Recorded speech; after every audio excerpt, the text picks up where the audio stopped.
We start in late 1994. Devon Larratt enters the sport after meeting former featherweight Canadian arm wrestling champion Devon Larratt while working in Alberta. 1995, he moves back home to Ontario and starts training with Picton Arm Wrestling Club under the tutelage of Troy Eaton. From 1996 to 1997, Devon competes mostly in local tournaments. In 1998, Devon attends Canadian National Championship for the first time, places third with both arms in a 100 kilo class. From 1999 up to 2002 is a period of significant growth. Devon starts getting wins of most Canada's best heavyweights, including Earl Wilson, Mike Gold, Rick Barb, Ryan Espy, Sylvain Perron, and Greg Boyce, all of whom were or become WAF World Champions. Wins 5 national titles and earns third place finishes with both arms in a 100 kilo class at 1999 and 2000 WAF World Championships. September 2001, moves to Ottawa and begins training with Ottawa Club. Club goes on to be called the Ottawa High Hookers. December 2002, wins the right arm super heavyweight class at All Niagara Championship in Niagara Falls, pulling and defeating Travis Bajan for the first time on his way to taking the title. July 2004, takes part in Invitational Superstar Showdown in Chehalis, Washington, takes second place, gets 2 wins on Marcio, and has an amazing match with John Brzenk in the finals. Devon was widely known in Canada before this event, but this can be considered a breakout tournament in terms of many people outside of Canada first taking notice of his abilities.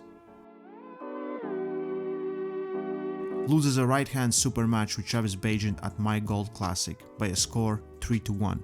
Travis flashed Devon in the matches he won. Devon's single win was a match that they had agreed to start in the strap. October 2005, easily defeats Tim Bresnan in a right-hand super match by a score 3-0 at the Battle in the Capital 2. A few months earlier, Tim had defeated John Brzenk in the tournament and had shot up to the North American rankings. March 2006, wins a right-hand super match with Ron Batt at My Gold Classic by a score 3-1. All matches are extremely hard fought.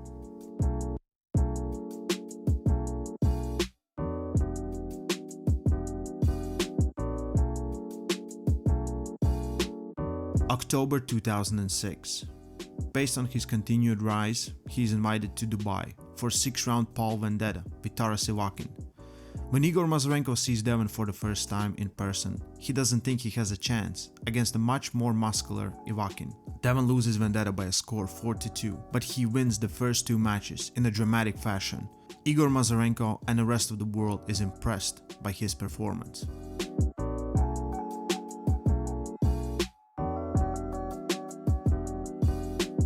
May 2007.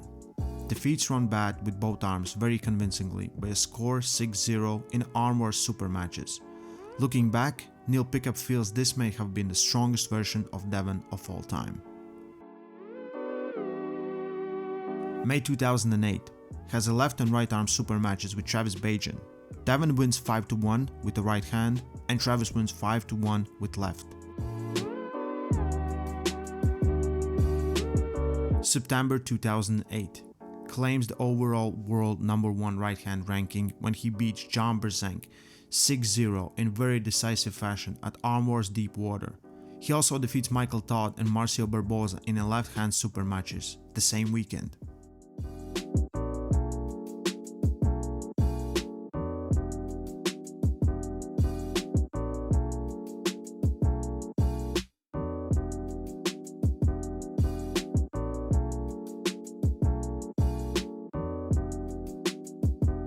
September 2009, defeats David Randall in a right-hand 2-out-of-3 super match at Northeast Arm Wrestling Challenge 7. David was the only of few remaining top Americans that Devon had not yet defeated. They had pulled once before at the 2001 Arnold Classic, where David easily won. December 2010, has a right-hand super match victories over Richard Lopkis, Tim Bresnan, and Don Underwood at Arm Wars Sin City. The next day he wins a close left-hand super match with Travis Bajan.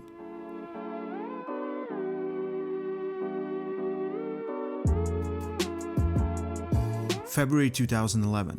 Pulls right and left 2 out of 3 super matches with Travis Bagent on short notice at UAL event. Devon wins with right hand and Travis wins with the left.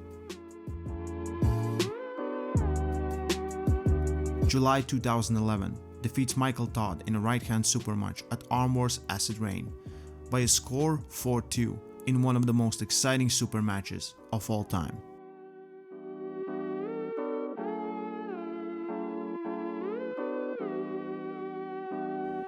Early June 2012, narrowly defeats Tim Bresnan in a right-hand super match, best out of 7 at Major League Arm Wrestling super match. After this match, Devon knows it's time to take a break from the sport with his right arm to have elbow surgery.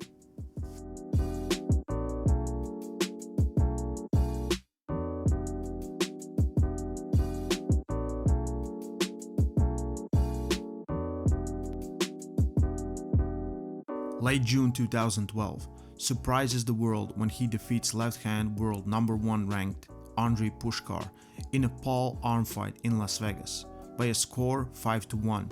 He becomes the first person in 2000s to hold world #1 ranking with both arms at the same time. June 2013, defeats Oleg Zhok in a spur of the moment 3 out of 5 left-hand super match at the conclusion at UAL 4 in Las Vegas. Devon wins by a score 3-0, but the matches are close. 2014, turns his focus to tournament pulling in a World Arm Wrestling League. He has perfect season with his left arm, but suffers few losses with his right against pullers such as Marcio Barboza and Dave Chafee. Post-surgery, Devon's style changes, and he begins to use King's Move as part of his repertoire.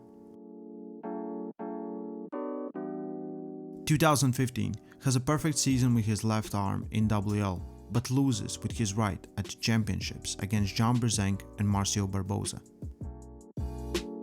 2016, has a perfect season with both arms in WL 225-pound class.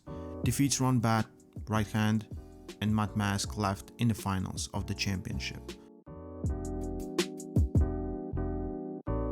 2017, wins the 225-pound class with both arms at WL Championship, defeats Matt Mask in the finals.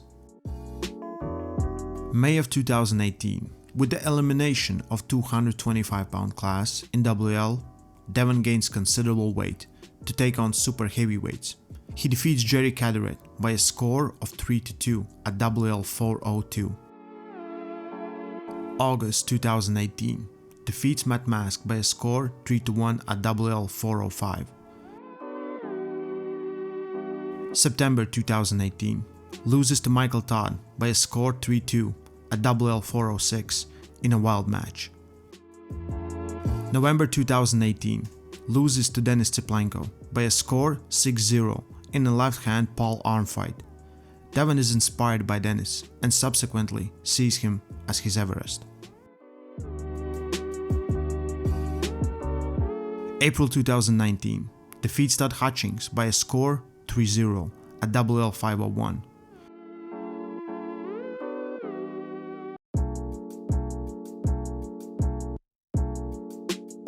July 2019, defeats Dave Chafee by a score 3-1 at WL 504.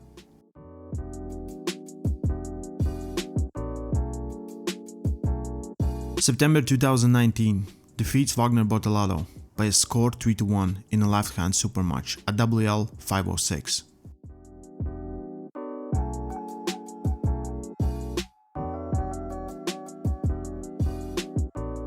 We get to 2020. Devon Larratt is scheduled to face Michael Todd for WL Heavyweight Championship title. Then, pandemic hits. Matches were scheduled few times before organizers finally calling it quits for 2020 and postpone it to 2021. It's 26 years later. He's still on the top of the food chain in North America and world. Like everyone, he has had his ups and downs, but that's how you make a legacy.